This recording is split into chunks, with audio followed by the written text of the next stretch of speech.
I have a secret. I know how to get your kids to eat greens. It is a cheesy, bubbly spinach gratin. I make it every year for Christmas. My kids love it. It is packed full of big, beautiful, and nutritious spinach, but it's coupled with cream and cheese and butter, which makes everything taste really good. So today on Taste of MelRose, we're doing the spinach gratin. We're gonna start with 2 onions, chopped, and we're gonna add flour and nutmeg and the spinach and get it all combined into a baking dish with crunchy, yummy, cheesy Parmesan on top. It is a win-win, I promise. Okay, so first, our onions. Okay, so I've got a little trick here with my onion chopping. I make parallel slices through the onion. So it's come almost to the edge. And now I take my knife, and be really careful when you do this. Just kind of shimmy it in. And we're gonna do another one. Watch your fingers, but you kind of angle the knife down and in. And now when you chop it, it's already all in these little pieces that you want. See, super easy, save you a ton of time. And to that, we're gonna do olive oil. I'm just gonna give a good little glug on the bottom of the pan there. And 1 stick of butter. I love Vital Farms butter. They are my jam, but it's pasture-raised dairy farm, and I love that. So, into my pan. There we go. So my oil and my butter is bubbly and ready to receive my 2 onions chopped. Here we go.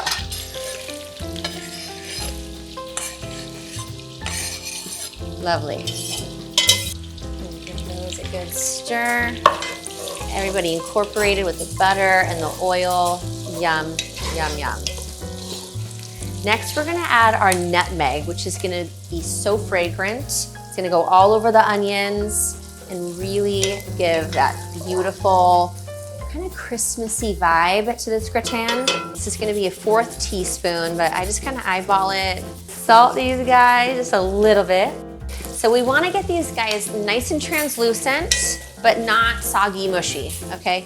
So this whole process is to kind of half cook the onions and the spinach and everything else, and then we're gonna bake it, and then it'll cook the rest of the way through in the casserole. Okay, these are looking really good. Now it's time for our spinach. I have 4 bunches of organic heirloom spinach. Heirloom is these kind of big, beautiful guys. You can find them at farmers markets. Whole Foods sometimes will have it. So it looks like a lot, but spinach wilts down to like nothing. Here we go. And I'll do it in stages.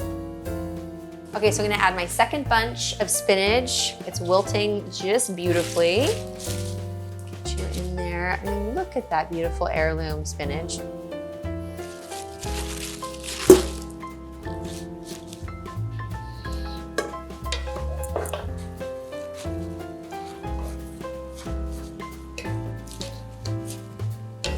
Okay, so I'm gonna turn this guy down to a nice simmer. If you can see, all of my spinach is pretty wilted, but not super mushy wilted. I'm gonna add to that a 1/4 of a cup of flour. And I just use standard white flour.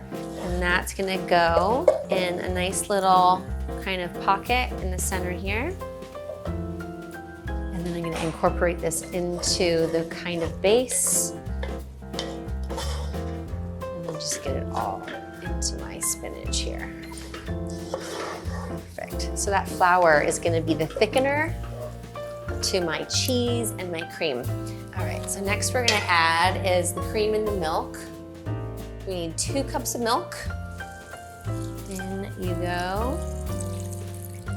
And look at that spinach just taking a creamy, delicious, buttery bath. Creamy and yummy, look at all of that. 1 cup of heavy cream.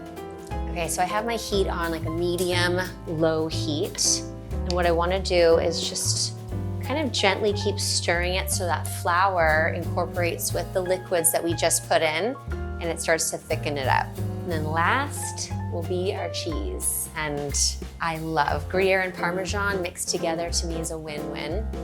So the Parmesan is 1 cup.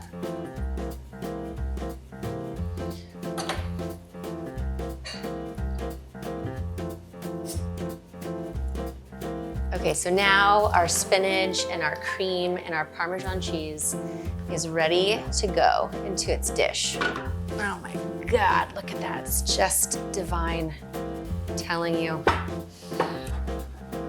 Okay, so with my casserole already in its dish and ready to go, it needs to have its topping, which is Gruyere and breadcrumbs. I've got 1 cup of grated Gruyere. I'm gonna add to that some panko breadcrumbs. I love panko because I feel like it's lighter and crisper and it just kind of holds its crispiness. A good toss with your fingers, get it all incorporated. And this is a really great job for a kid if you wanted to help in the kitchen. My kids love to do this. Now I'm just gonna salt and pepper the top, 425-degree oven for about 20 minutes. It's already cooked, so we really just want to get this top nice and bubbly and golden and crispy and delish. All right, a little bit of pepper, a little bit of finishing salt. And in we go.